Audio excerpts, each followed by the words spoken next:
नमस्कार दोस्तों। फिर से आपका स्वागत है 26 पार्ट में। आज मैं जो टॉपिक लाया हूँ उसका नाम है time to invest in progressing India, specially for NRI people. तो जैसे दूसरी कंट्रीज में अभी रिसेशन चल रहा है और इंडिया प्रोग्रेस कर रही है, तो अभी ये सबसे अच्छा टाइम है एनआरआई के लिए इन्वेस्ट करने का इंडिया में। तो आज के वीडियो में हम देखेंगे कि अगर कोई एनआरआई को इंडिया में इन्वेस्टमेंट करना है तो वो किस तरह से कर सकते हैं। उससे पहले हम उसके कुछ बेसिक टर्म्स जो है, जो जानना जरूरी है, उसको देख लेते हैं। सबसे पहले है ये जीडीपी क्या है। और जीडीपी तो ये कंट्री का ग्रॉस डोमेस्टिक प्रोजेक्ट, ये इसका शॉर्ट फॉर्म है जीडीपी। और उसका जो वैल्यू होता है, जितना भी वो गुड्स का वैल्यू होता है और सर्विसेज का, वो एक स्पेसिफिक पीरियड के टाइम में जो एस्टिमेट किया जाता है उसको बोलते हैं जीडीपी। और कैलकुलेट कब करते हैं? एवरी ईयर और क्वार्टरली। तो अगर इंडिया के जीडीपी की बात करें 2021 में, तो it was 3173.4 billion US dollars. उसी तरह से दूसरा एक टर्म है इन्फ्लेशन, जिसको हम हिंदी में फुगावा भी बोलते हैं। तो इन्फ्लेशन क्या है? तो it is general increase in prices of goods and services in an economy. It is based on CPI, that is Consumer Price Index. तो कैसे मेजर करते हैं? In terms of percentage of price and goods, मतलब कोई भी चीज की कीमत में कितना परसेंटेज रेट हाई हुआ है, वो उससे इन्फ्लेशन का रेट मालूम कर सकते हैं। अच्छा, अभी कोई भी कंट्री का इकोनॉमी जो रिसेशन में है, वो हम कैसे मेजर कर सकते हैं?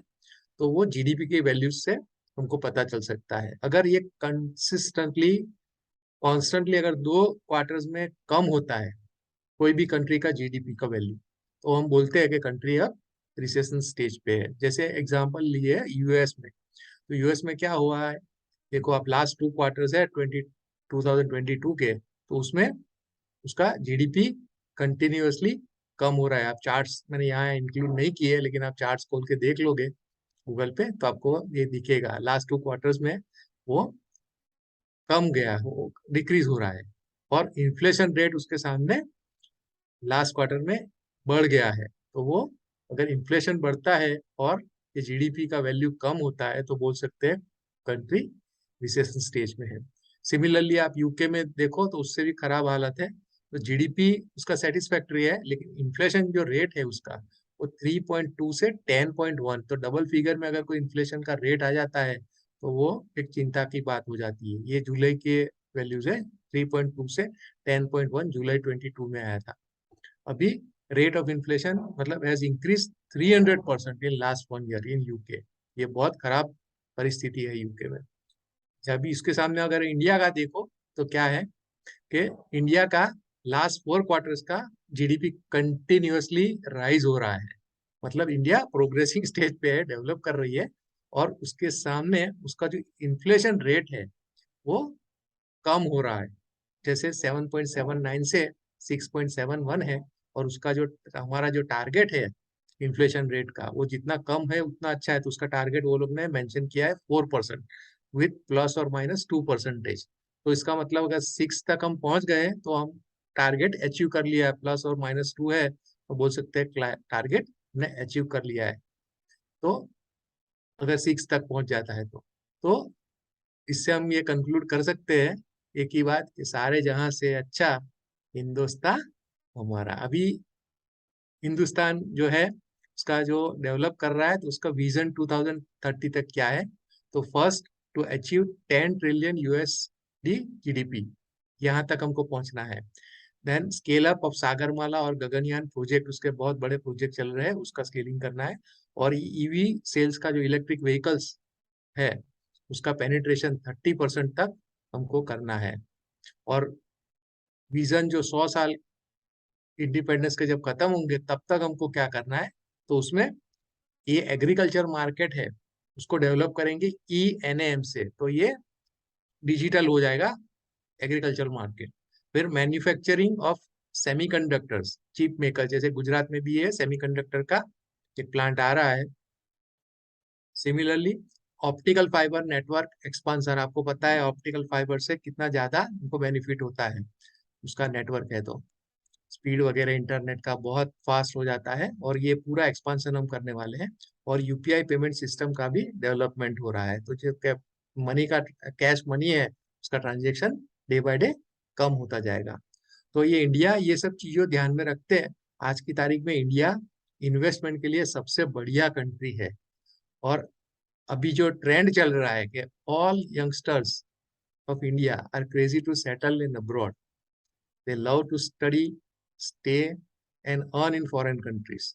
सो ये इंफॉर्मेशन उनके लिए भी, आज देखो तो हर एक घर में से कोई ना कोई लड़का पढ़ने के लिए बाहर जा रहा है, और फ्यूचर में उसका यही है कि वहीं सेटल होना है।